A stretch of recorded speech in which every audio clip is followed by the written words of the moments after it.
Hello everybody, welcome to the Scottish Rugby Podcast brought to you by the Scottish Rugby Blog. I am Cammy Black. Joining me tonight, we've got Craig Manson. Good evening, Craig. Hi all, how are we doing? And we've got Johnny McGinty. Good evening, Johnny. Hello, good evening. We've got some bits to get through tonight. The big news though is that our live pods are back on. It was cancelled. Now it's back on. Thank you very much to Portobello Rugby Club, who have approached us after hearing that the live pods were cancelled and offered to have us at their Super Saturday event. So on the 19th of March, in the afternoon, we are going to be at Portobello Rugby Club. They've got a whole Super Saturday event planned with the games on. I think there's going to be things like touch rugby, various bits of fun like quizzes, and we're going to be there kind of hosting and doing some match analysis and other bits and bobs. Might do some live hands in the ruck and some Portobello special crap call-offs if we can get that sorted. So if you're in the Edinburgh area and you don't fancy playing city centre prices for a pint and want to watch the game, come down and see us Witter on before and at half time and afterwards. I think it's free to get in. So you'd be more than welcome to come and join us. The beer will be cheaper, but we'll be talking. So swings and roundabouts, really. Yeah, exactly. So yes, that's that. So let us know if you're coming down. It'd be good to see some of you. It's the first time we've done it, so it should be fun.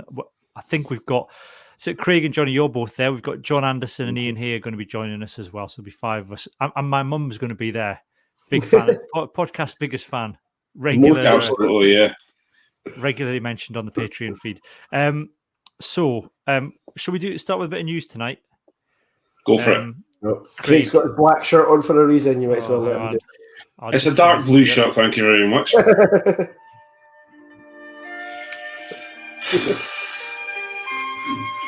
you want to tell us what's happened, Craig? I'm filling up. I can't do it anymore. I can't go on anymore. Magnus, why? Why? So, yeah, that's news today that Magnus Bradbury's signing for Bristol Bears from next season. He's leaving. He's exiting the cult, Craig. No, he's not exiting the cult. He got chucked out the cult. He's been ejected. He didn't leave. I told him to go. Normally what happens in cults is you kind of go and kind of track him down and drag him back in. That's normally what happens. Apparently, he has gone rogue, and we're going to have to send out like a film crew to start asking him questions and filming him on his doorstep and things like that. I mean, we'll get on to the ERC later, but I mean, Edinburgh fairly stacked in the back row as it is, Craig. It's obviously he's been a big player for Edinburgh for a few seasons. We've talked about his form being a bit up and down on the pod before. It's probably a good move for him, really. I think, to be perfectly honest, he if hopefully it's a big money move for him. He deserves a good move, and everybody, we've got these guys coming through, and maybe he's seen the writing on the wall, because if you look at Connor Boyle, Ben Muncaster coming through, some of the younger lads that are coming through now as well. I think it was I've forgotten his name now. It's the lad Brown, Rudy Brown. I think there's some phenomenal back rows there. And if he's now he's a Scottish internationalist, if he can get a couple of years of good money and play in a different championship, it's going to make him worth more. It's going to make him he'll still get to play for Scotland if he can. So yeah, I'm not actually that. I'm upset, but I'm not upset, if you understand what I mean. He's going to be missed, but I think he deserves a good move. Yeah, it's not always been easy for Scottish players to kind of transfer their form down south, though, Johnny. I'm kind of thinking, obviously you got Johnny Gray and Stuart Hogg down at Exeter, and they're doing fine. Do you know but it's. I don't know. I guess it's the risk of going and being a small fish in a big pond, as opposed to being the big fish in the smaller Scottish pond. Exactly. And the idea of Scottish players going down to the Premiership with the hope of being a week in, week out starter and doing well is a pretty new thing.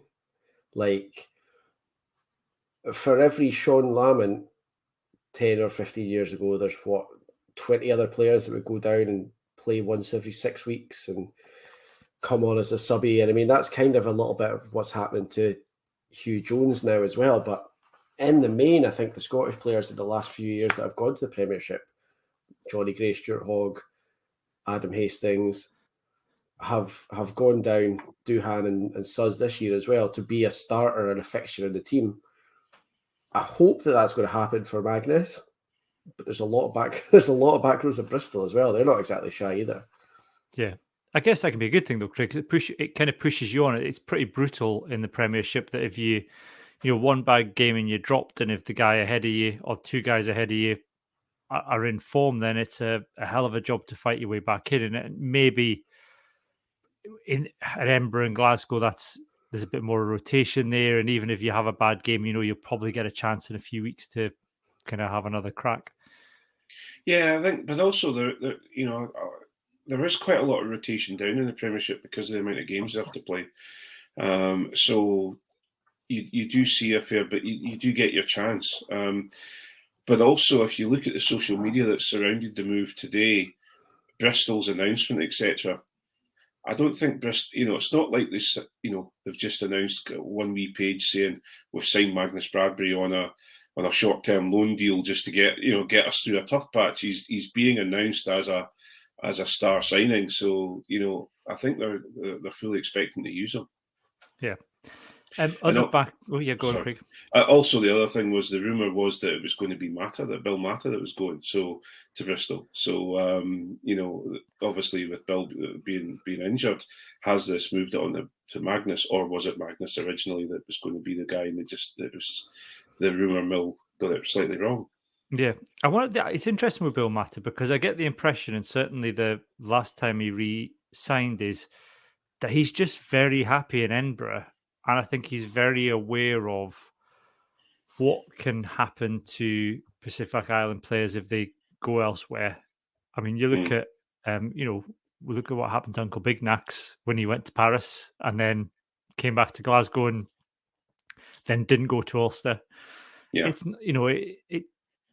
you get your game time managed, you're well looked after. There's the kind of pastoral care there as well, and I think the SIU have been particularly good at that. So I don't know. I kind of a few seasons ago, I think I was maybe worried about Bill Mata going and leaving Edinburgh. One, I think there's more depth there, Craig, but also he seems quite comfortable and happy. Yeah, and to be perfectly honest, I think everybody, is starting to get a little bit more happier at Edinburgh anyway. Since the aforementioned shouty man left, so we'll wait and see. We'll wait and see how it goes, Other news then, Johnny, you've got a back row signed. Rory Darges. Rory Darges. Yeah, of course he's re-signed. Yeah, I was really excited about that the other day, and ended up clearly just completely forgotten. No, I mean, it's no secret that I love Rory Darge. Was very pleased when he came along from Edinburgh. He's done nothing but get better and better basically since he did come along. He was about the only good thing about Scotland a couple of weeks ago, so pleased to see him sticking about. I can't believe I forgot about it. I'm going to blame the Rona for that. It's the brain fog. Should we talk about the ERC then? Nope. We can talk about it as much as you want. You want to just talk about Edinburgh? Johnny? Well, let's get Glasgow out of the way first. Then. Right. Right. In the group chat, everybody. Well, I say everybody. You, John, and Ian in particular, I think, are quite down on the current Glasgow regime and the way things are going. But Glasgow have got the same kind of. How come Glasgow and Edinburgh are pretty much matching the number of wins and losses they're getting, but Edinburgh fans seem optimistic and Glasgow fans are calling for Danny Wilson to go? It doesn't, just on paper, they're fairly evenly matched. So what's the difference for you, Johnny? I think it's the way that we lose when we do lose. Like, once it starts to go wrong for Glasgow, it goes wrong spectacularly, and it's just like there's no shape. For some reason, we always seem to be one injury away from the entire backline being boys played out of position, which I don't really understand. Once we start to get behind and our heads go down, our shape completely disappears, our tactics melt, and it's just, I don't know, there doesn't seem to be any resilience to Glasgow, and I think it's because of the game plan that they've put in, or the way that they're instructed to go out there. I think once they are facing a bit of adversity, they don't know how to deal with it, and that worries me. Yeah, but, and hear me out on this, if you're winning games, then the game plan works, or must be working at points. So is it then in the personnel and the execution? And is that the issue? Is it that you've got the likes of Ryan Wilson, and Ryan Wilson is I don't doubt is an exceptional social secretary, but there's an argument to say that you don't make your social secretary the club captain for various very good reasons. Is the I wonder whether it's a player problem and a mindset problem more than it is a Danny Wilson and a coaching problem. I don't think it's fair to totally absolve the players of any blame, because when it comes down to it, during the game, it's up to the players. I wouldn't have Wilson as captain. I said already I'd have Ali Price as the captain, on-field captain, certainly. I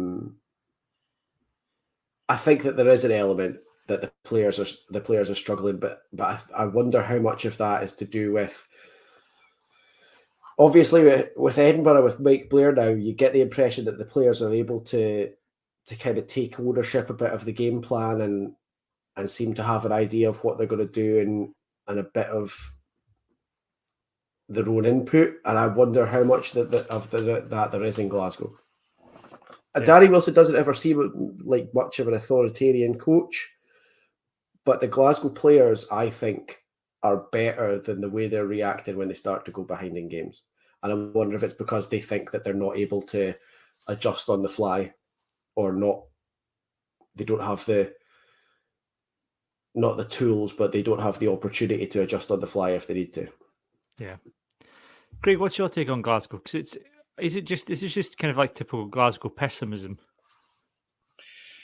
It's a difficult one because, 2 or 3 weeks ago, they'd just beaten Leinster and they were kings of the world, and Danny Wilson was forgiven. And so I find it difficult to try and work out exactly what's going on. One thing I will say is that Johnny is right. We're looking at a team that when they lose big, and they lose big against not proper teams, as John Anderson would say. But then on other things, they'll go down to 14 men with a red card and they'll win a game because they seem to all come together. I honestly don't understand it. Some of it, I think, for me, it looks like there's an awful lot. There's an awful lot of players overplaying at certain times and trying to win the match, to try to do a Scotland and win the match themselves, and when things are going wrong.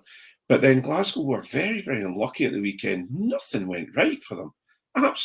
Like a ball that came to someone's hands would have normally have been caught, bounced off their chest, or a try that they would sometimes be given, was not given. Now, I think the try side of things, Wilson doesn't help himself when he's on the field, and so he automatically, the referee's looking for stupid things, and what would sometimes be judged as a glancing blow and wasn't actually obstruction. Well, it's Ryan Wilson. Of course, it's going to be an obstruction because he's always trying that sort of thing in a referee's mind. Do you understand what I mean? Yeah. I saw Sam Johnson wrestling on the floor with one of the Scarlets players for a good couple of minutes while play was going on. I'm sorry, mate. Get up off the floor and get back into your team because you're losing. So it's just little bits and pieces that you just see that that just didn't go right on the night, and also, they don't help themselves. So I think it's a mixture of the team itself, but also Danny Wilson's not using the team, the players that he's got in the right way. I don't think, because putting, you've got, and we talked about it before in the chat, to have we've got Finn Russell, apparently, according to Scotland fans and Glasgow fans, and sometimes some Edinburgh fans and the media, we've got Finn Russell as top man at 10, Adam Hastings is top man, is second in command, and the next one coming through is Ross Thompson. Why is Ross Thompson then sitting on the bench when we've got Dunky Weir in at 10? And that for me is, he should be pushed out and told to lead because he's a talent, or being told he's a talent. So you have to look at both sides. I think I've got a feeling it's regime rather than players, but there's a really. I wonder as well how much pressure's coming from above Glasgow with things like that, especially with Ross Thompson this weekend, because he was coming into the Scotland squad. Whether maybe they were saying take it easy on him because he's coming into the squad. Because I don't think it's just Glasgow. I think that happens to Edinburgh as well, because there's for the last few years, there's always been some head-scratching personnel decisions for both teams. And I think quite a lot of the time it comes down to the Scotland coaching setup is dictated more than I think any of us would like on the lineups for the pro teams. And that was supposed to be the thing this season, wasn't it? That the URC was going to be, there were going to be no games during the international windows. There was going to be rest periods so that the big players were playing, week in, week out. And I think you're right, Johnny, because Blair Kinghorn started for Edinburgh. Adam Hastings, I think, did he play for Gloucester this weekend? Someone will tap. He did, yeah. He did. So Hastings for Gloucester, Finn Russell didn't play. So I think that it would seem, it seems likely that the instruction was put Ross Thompson on the bench, because if Kinghorn goes down or Hastings goes down or the two of them go down, then we're going to need him and we can't risk him. And then that means that you're then playing Dunky Weir, which the astounding thing, I think you posted it, Johnny, the kind of Glasgow social media post of here's Dunky Weir, Mr. Reliable. And they had the gall to put in the stats. They had a 76% kicking success rate under the title Mr. Reliable. If that was Dunky Weir, I'd be thinking they were sarcastic. Yes, it's not great. No. The thing that confuses me about that is why we went out and got Miotti.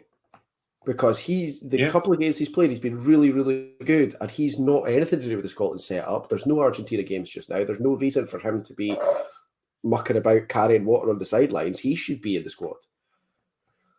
I don't get it. That's a weird one. Yeah. And I think that Dunky Weir is a great player and has been a great player for Scotland, Glasgow, and Edinburgh in the past. But I'm not.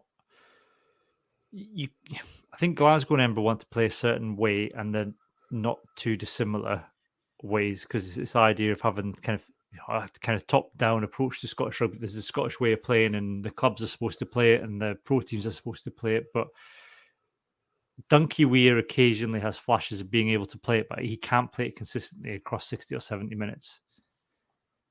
No, he's always been a kick in 10. And kick the ball to either kick for touch or kick the ball to have it either returned to us or more make them play. He's never really been an attacking 10 as such. Yeah. So should we leave Glasgow there, Johnny? Have you got any final thoughts? No, I think that's we've kind of covered everything. It is just like the same old. We get ourselves in a position where, and the most annoying thing about it is, you can usually tell with about half an hour left if we're going to lose the game. Mm-hmm. And 99 times out of 100, if I sit there at 50 minutes and go, we're going to lose this game, then we do. And I did that happened on Saturday night, because I was speaking to a couple of our pals who are Scarlets fans, and actually Rhiannon, friend of the pod, Rhiannon, who's been on before, she's a Scarlets fan, and she wasn't even watching it until I said to her with half an hour to go, I think we're going to lose this game, and then she turned it on, and sure enough, we lost. because you can see it happening every single time. If it feels like we're going to lose, then almost every time we lose, and it's just getting a bit frustrated now. Yeah, fair enough. And the opposite, Craig, was Edinburgh at the weekend, where you're 8 points down and a man in the bin, and then that happens. Yeah, I was of Johnny's opinion when I watched the first 5 minutes. The first 10 minutes, I'm sitting there going, "Oh man, we're all over the place here. We're scrambled defence constantly." And I kind of thought that we were going to have our hands full with Connacht, because the Connacht are well known for their attack, because their defence is so poor that they have to attack all the time and score more tries than you to win games. And they only had two players away to Ireland, so I expected them to come over and it to be a close game. I was hoping for the win. I was expecting the win, but I thought it was going to be a close game. And then all of a sudden, what a turnaround! And it shows that in complete opposite to Glasgow, we're managing our players the right way, and we've signed well. We're using the players that we've signed. We're talking about, is it Miotti? Miotti. We've brought in 2 Argentinians and we're using them. Immelman again, at 15 looked fantastic after my initial jitters when I saw him for the first couple of games. His kicking from hand wasn't looking all that great, and I was worried about it. And then people like Christine, who I've never been convinced with Christine, because I always felt he took into contact far too much. Started delivering passes as he did, and it was quite something to behold. Yeah, but I suppose you've got that. I think there's, I suppose, if the feeling around Glasgow is one of doom and despair, it's the opposite feeling at Edinburgh, and I suppose that carries into the team. So a guy like Christine, who maybe hasn't had as many chances this season as he had the last couple of years, kind of comes in and is able to kind of slot in that way and play the systems. Very much so, and he looked. I think he played last weekend as well, and he looked pretty good then. But nothing went. To that we can. The work he did defensively, the work he did in attack, and then that pass that he put into Immelman for, I think it was the third or the fourth try. And one of the comments on Twitter was, he put that pass in, and the guy and Immelman was at full chat, and the cameraman couldn't keep up with the pass because he missed it. He just about missed him catching it. It was just phenomenal.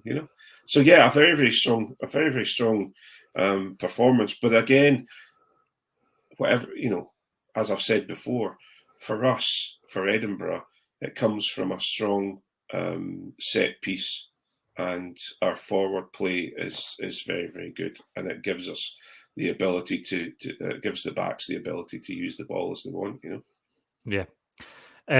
Should we talk about Blair Kinghorn, Johnny? I'm going to make you talk about Blair Kinghorn.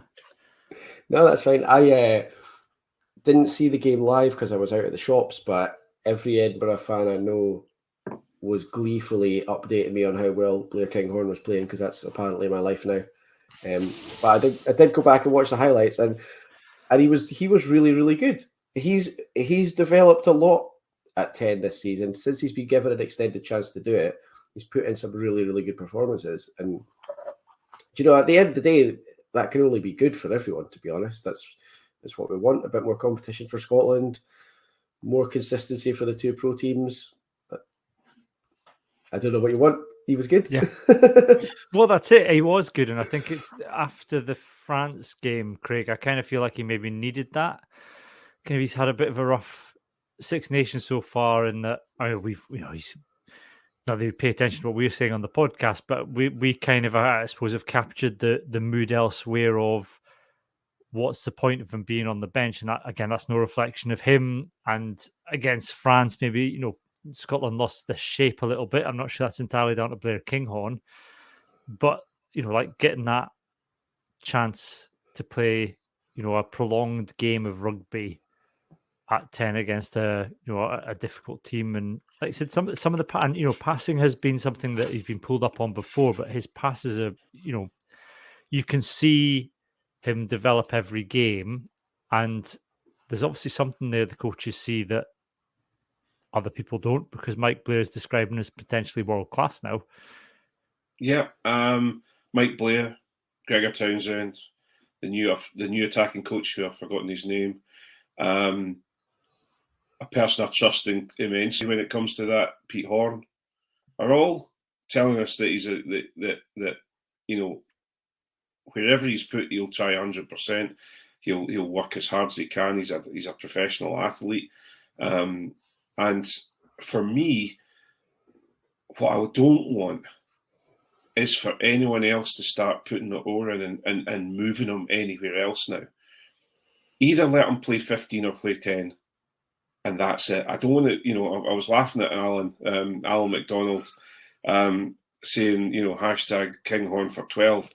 Cut that out. I don't want to see him at 12 because I want him, unless it's with Finn at 10 and him at 12. But I think, he's going to be, it's obvious that people want him at 10 within the Scottish setup.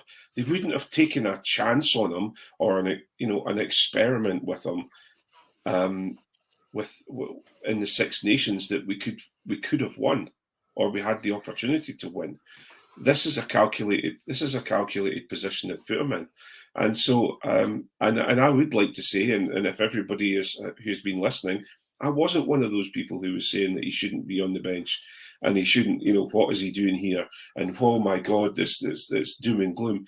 I was glad he was there because I think he is an emerging talent. He has always been he's a centurion for the club. He's played a lot of times for the club. He's done a very, very good job for the club, and I think he's played very well for Scotland when he's been asked to.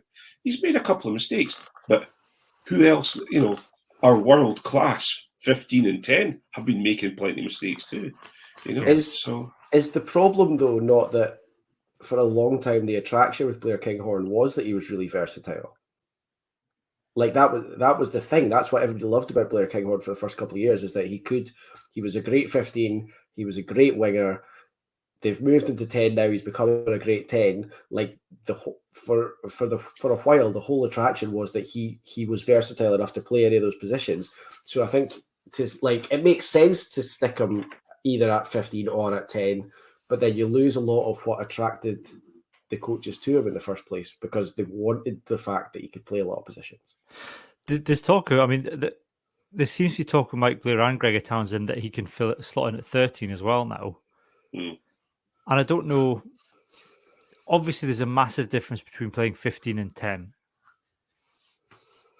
I don't know and whether or not how specialised 13 is. Do you know what I mean? Like, obviously Chris Harris does an exceptional job. Is an absolutely exceptional player at 13, and there are exceptional players at 13. But I don't know how specialised 13 is compared to say 10 and 15. Somebody will tell me different, but it seems to be a place that, so long as you know where to stand and you can hit it up and you know where you're supposed to be when the calls are made.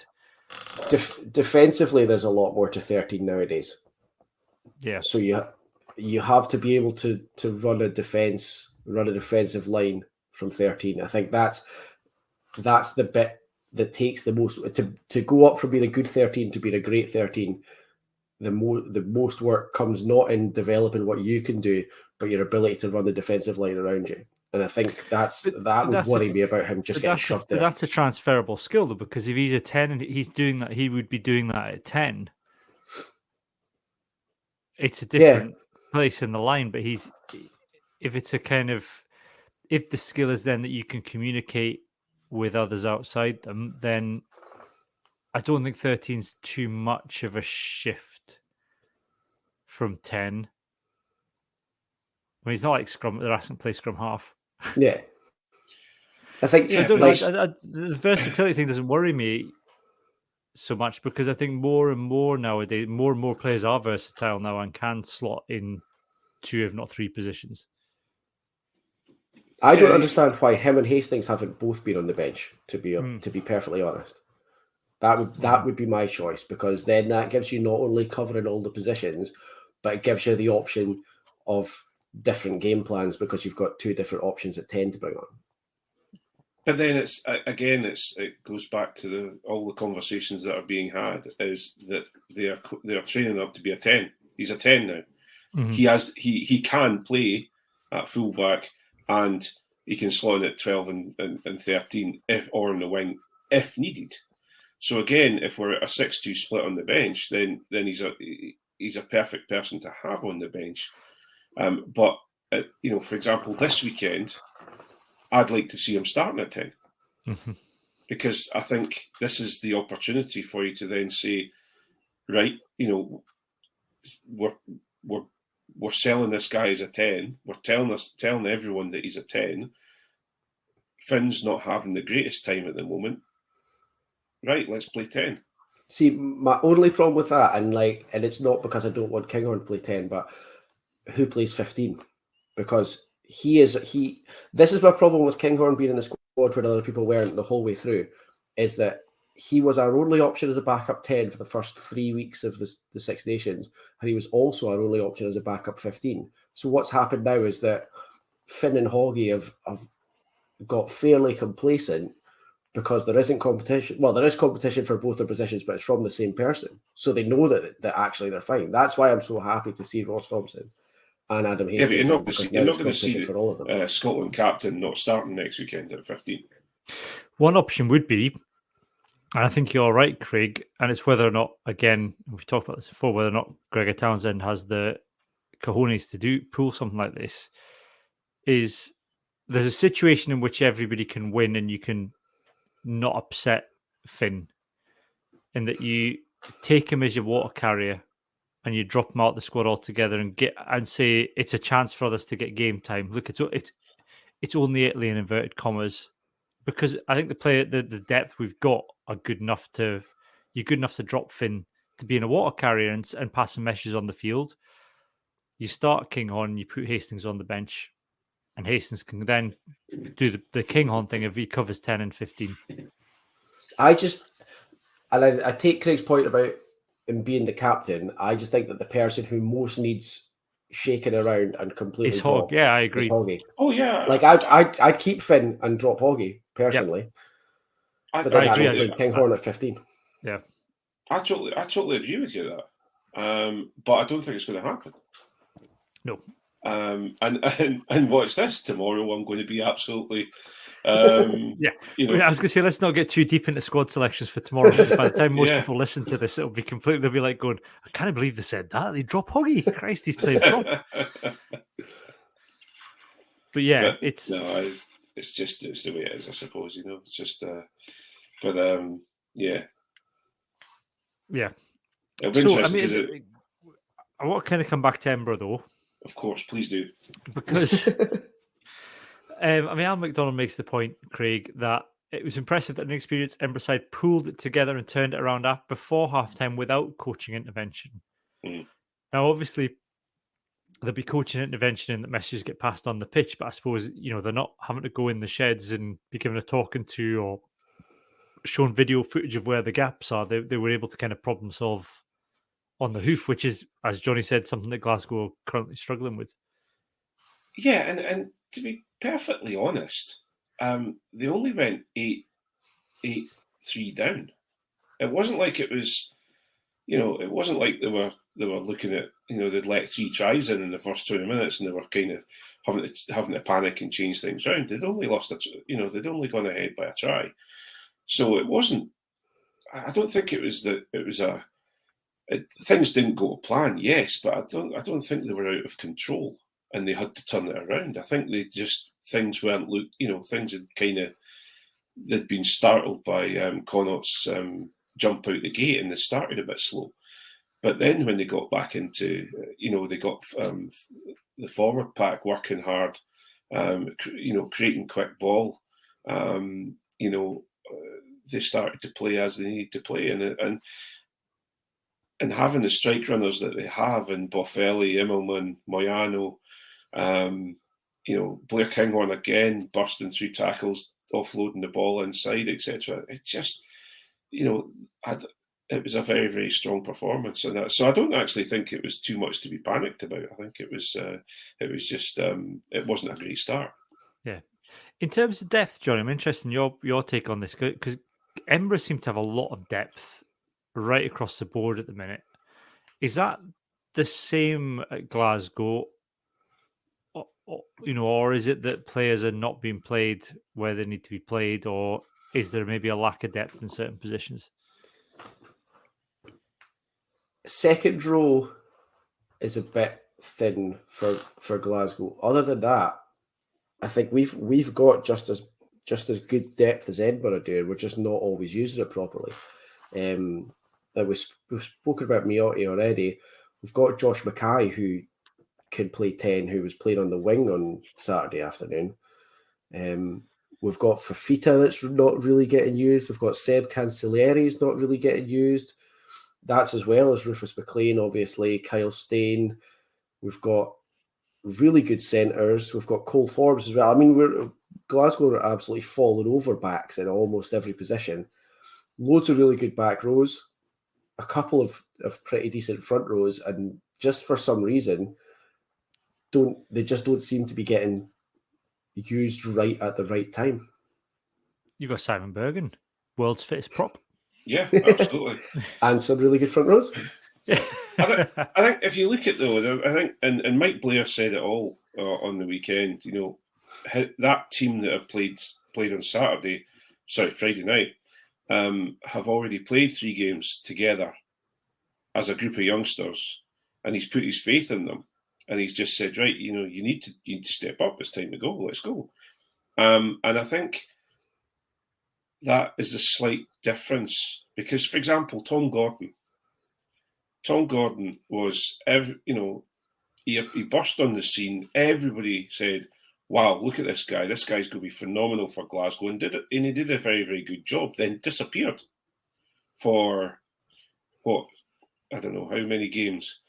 And then, it's this whole thing with Glasgow of, and I think you just said it there, Johnny, and I'm going over old ground, I guess, but just not using the right people at the right time. And it just seems, okay, Tom Gordon was playing at the weekend, and so was Cole Forbes and things. But these are players that they burst onto the scene, and everybody said that this is the new Glasgow team, and they're going to be phenomenal. And all of a sudden, they're not being used, and they're not even on the bench.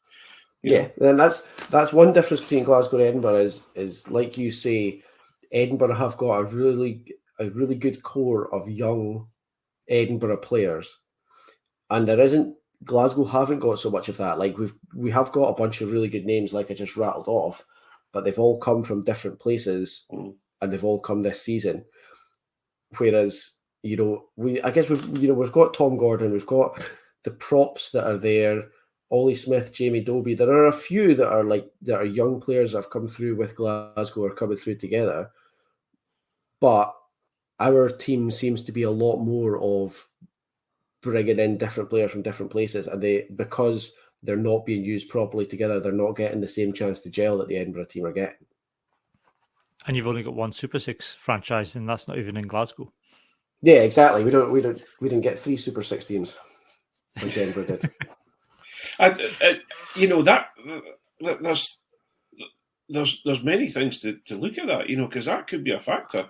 It also could be a factor that Danny Wilson is not using, bringing in the players that he's doing isn't selling itself as a cohesive team, isn't aiding the cohesion of the team, because there are so many different people from different places.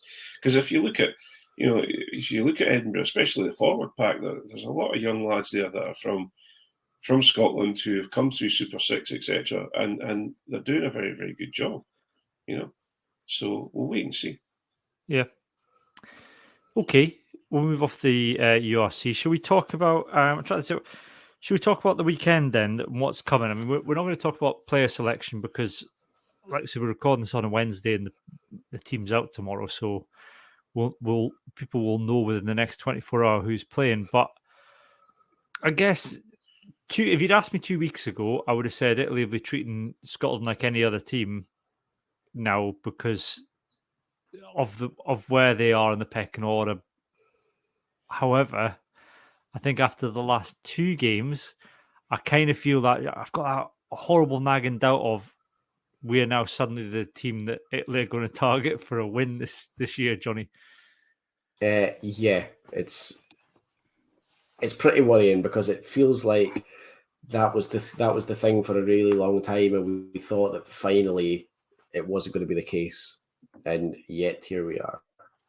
And that's what kind of worries me about shaking it up too much. I feel like there is some shaking up in the Scotland team that needs to be done, but I wouldn't go too far because the last thing we want to do is end up giving ourselves a fright against Italy, because we need a bonus point. That's like non-negotiable. Yeah. Did Italy worry you, Craig?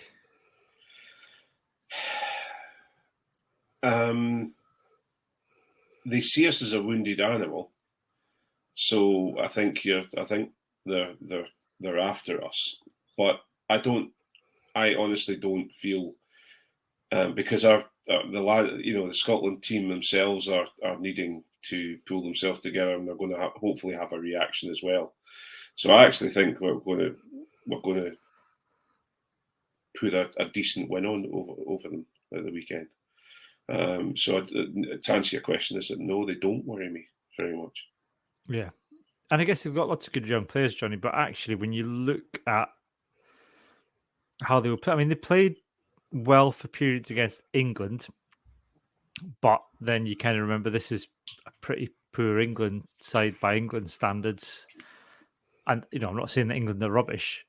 Obviously, we all believe that anyway. It's intrinsic in our, it's in our DNA, but it's a pretty poor England side at the minute. But even against when they were causing England problems, they just didn't really seem to know what they were doing. They don't really seem to have any shape or cohesion. The coach just seems to be sat there like he's kind of completely disinterested whenever the camera flashes on him. Yeah. I think that they're at a point in their development now where all of these young players are pretty exciting, really up for it. I think some of them have got a lot of talent, but they're just not.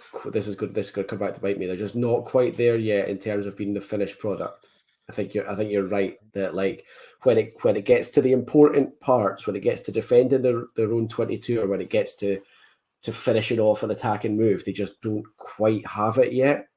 So yeah, there are things that make me quite nervous, like the dedication that they all have, the excitement that they all have. I could see them getting themselves right up for it, but I do think they're just not quite there in the final phase yet. But it's the usual thing. This weekend is going to be down to Scotland and what Scotland turns up. It's not. Italy have shown us, especially in the club game, they've got a great. They've got forwards that can hurt you, and they can do a fantastic job, but their cohesion and their link play lets them down quite dramatically, and they get tired. And once you're always going to try and beat an Italian team in the last 20 minutes or the last 40 minutes. So, as for us, it's what Scotland's going to turn up. Are we going to have a Finn Russell and a Hogg who are going to try everything themselves and aren't going to play it part, or are they going to absolutely play out their skins and we're going to put 3 or 4 tries past them with no response from Italy? So it's more the onus is on Scotland and saying, right, what Scotland's going to turn up rather than Italy, because we kind of know what we're expecting from Italy. Yeah, well, Neil Barrascal on his Patreon saying the press here, Neil's out on Italy, are basically building the game up as one they could win. I think the worry for me is that Italy remind me a lot of Scotland under Scott Johnson, where he basically blooded a lot of young players. Mm. And I don't think it'll be long before Italy are competitive again. And I think the Scotland game for Italy is their Calcutta Cup, Johnny. Every year, yeah, it's the game that they will be up for this game. because they don't fear us in the way that they don't fear us in the way that maybe they fear other teams. No, and I honestly thought that we were past that. Like, just once, I'd like to see Italy target another game. Like, I thought maybe towards the start, after the first weekend of the tournament, I thought maybe they would target Wales, and now that's probably not going to happen. I mean, they might. I don't know. Wales don't look much better than us, but I still think this is the one that they reckon that they can win. Yeah. It's the Massimo Cottiatita Cup now. It is. If I've pronounced that right. So we now have a trophy for every single game that we play. So that's what 8 trophies you could potentially win now for Scotland if you got a Grand Slam. Yeah, that's a nice tribute to him, I have to say. It's very nice. He deserves it as well. Yeah, absolutely, a fitting tribute, But yeah, 8 trophies we could be rattling around in the hallways of Murrayfield if we actually got our act together. Yeah. The other big bit of news this week is that Duhan van der Merwe was out for the rest of Six Nations. Now, should we discuss this here as a bit of a pre-hands in the ruck? Yeah, and Duhan's red card. I'm sure everyone is on the edge of their seat to hear what we've got to say about it. I mean, it was a red card. That's my take on it, because it wasn't a handoff. I'm not angry that it's a red card. If he hadn't got a red card for it, I wouldn't be saying he'd got away with one. Does that make sense? Yeah. Like I wasn't surprised to see him red carded, but I would have been equally unsurprised to see him not be red carded. Yeah, and I think that's kind of how I feel about it. Is you can't. There's so many different shades of grey within disciplinary decisions and on-field referee decisions that are made, and then in the aftermath that could have easily been a yellow. It could have easily been a referee making a boys will be boys decision. He'd be wrong, but you could see that happening in similar circumstances. I think what bothered me though was in the aftermath of the number of people that came to me saying it's a handoff, the game's gone soft. It's like, it's not a handoff because you do a handoff with the palm of your hand, and that's in the law book. So the moment that he hasn't used the palm of his hand and he's used another part of his body and it's made contact with the head, he's in trouble. And that's what it's a bit like saying, well, he tried to do a tackle, but he smashed a shoulder into the guy's face. It doesn't matter what he's trying to do. It's kind of what did he do? That's what matters, Craig. What are you, Craig? Oh, yeah. It's difficult because I looked at it a couple of times and went, I don't know about that, and it's a talking piece for a lot of people, and it's one of those things that lots of people are going to have one feeling about it, and lots of people are the other way around have a similarly opposite view. It's a red card to me.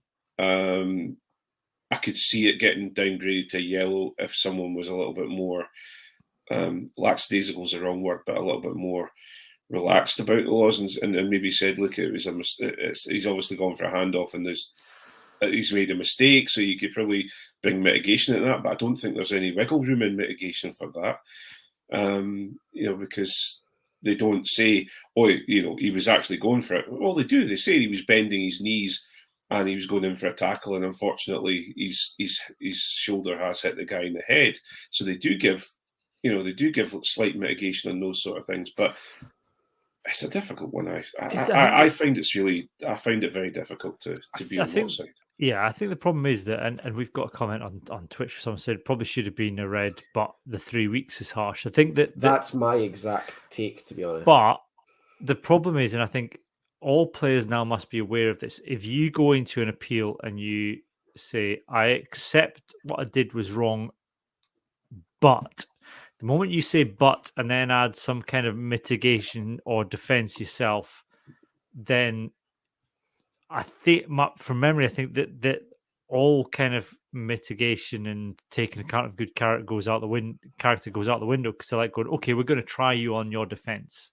We're going to look at what you're going to say in your defense, and then we'll just apply the rules. Whereas if you go in and say, I'm terribly sorry, Governor, and doff your cap to the disciplinary panel, they'll go, oh well, he gifts aids every time he goes to a National Trust property. There's a lot of charity work here, and he looks after stray cats. So reduce it to, we'll say no more about it.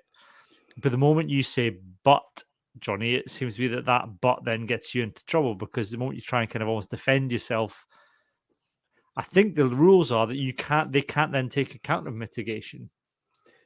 Yeah, there's a lot goes on in the background of a disciplinary hearing, and not a lot of it always makes sense.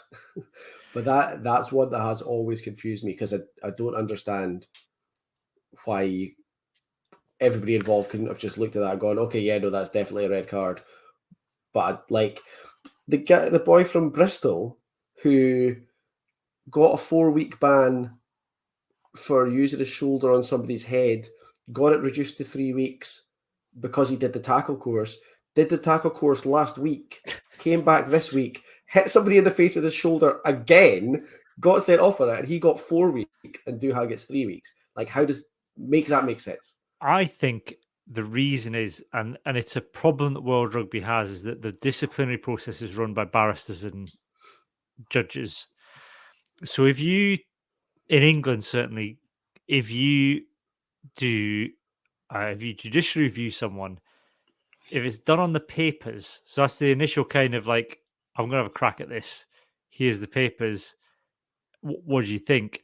Then they make a judgment. They might make a judgment one way or the other. But I think then if you push it to a full trial because you're being an arsehole and you want to argue your point, you get less leeway. Yeah. Do you know what I mean? They'll start looking at awarding costs, and they'll start looking at saying, why are you wasting our time with this? But I think if it's done on the papers, if you turn up and say, I'm terribly sorry, Governor, I doff the cap to you, I shouldn't have done it, then they're like, fine, you're not wasting my time. I'll take account of your good behavior and the fact you love your mother, and off you go, have a week. Whereas I think that the moment they feel like that you are putting in a defense and that you're going to take up their time with making them think about that defense, then the idea of giving you any sort of mitigation completely goes out the window. I think it's too tied to how court cases are run. Because if you take something to full trial and it's frivolous, then a judge will absolutely hammer you. And I think it's similar. I think that's the kind of principles that they're applying. I don't think it's right. Yeah, because you could argue it both ways, because because he didn't, he did. It looks like a mistaken handoff. Kyle Rowe didn't go off for an HIA. Wasn't lying on the ground rolling around with his hands in his head. He wasn't affected negatively with it. So you could all of those things, if he had kind of gone, yeah, I'm sorry I did it, I didn't mean to do it, and left it at that, then yeah. But I think unfortunately, if he's argued it a little bit further, then they've just kind of thrown the book at. Yeah. I'm not gutted, because he's one of the players who I would have rotated out anyway. So. Yeah. I think it's probably a good thing for him and Scotland that he's not available, because it gives us a few more options. It does, yeah. And I don't think he's had a particularly great Six Nations either, but who has for Scotland? Yeah. Darcy Graham. Darcy Graham has, yeah, that's true. And the greatest showman. Yeah. There are players who have. Fair enough. There's two. There's two. I think that's probably it. The other thing I'd say is that for some reason I was inundated when I was saying that the Duhan thing was a red card. I got loads of what I think were Russian bots on Twitter telling me the game's gone soft. So I think what my view is, I'm doing with it for the war effort by distracting them with their rugby disciplinary issues. One thing I would like to say is that there was breaking news earlier on that there's going to be an under-18 women's festival at the Dam Health in the foreseeable future, and it's a world rugby festival. So there's going to be teams from all around the world coming to play at the Dam Health under-18 women's rugby. So it's going to be fantastic. So excellent. That's a positive move. And yesterday was International Women's Day. Yes, and I think we're going to talk about that. We will talk about that. We will, yeah. We'll get onto that in the Patreon. If you want to listen to our Patreon podcast, you can sign up to the Patreon, patreon.com/Scottish Rugby Podcast for £3 a month. And that will get you access to the bonus weekly podcast that we do, where we kind of talk about hands in the ruck and some wider issues to do with rugby. You can find us we're on Twitter, Twitch, we're on YouTube. If you want to watch us live, if you want to listen to the podcast on audio format, it's on Google Podcasts, Apple Podcasts, Spotify, and anywhere you can find podcasts. We will put out on Friday lunchtime. We're hoping to have Robbie Owen from Squidge Rugby is going to join us to preview the Italy match on Friday lunchtime, where we'll talk about the lineups. That'll go out as an audio podcast to everyone, and it'll be live streamed for our patrons. So you have something to listen to on Saturday morning to get yourself in the mood for the game. We're going to go and record the Patreon podcast now. But for everybody who is just listening to the normal one, it's goodbye from me and goodbye from Craig and Johnny. Bye. Bye-bye.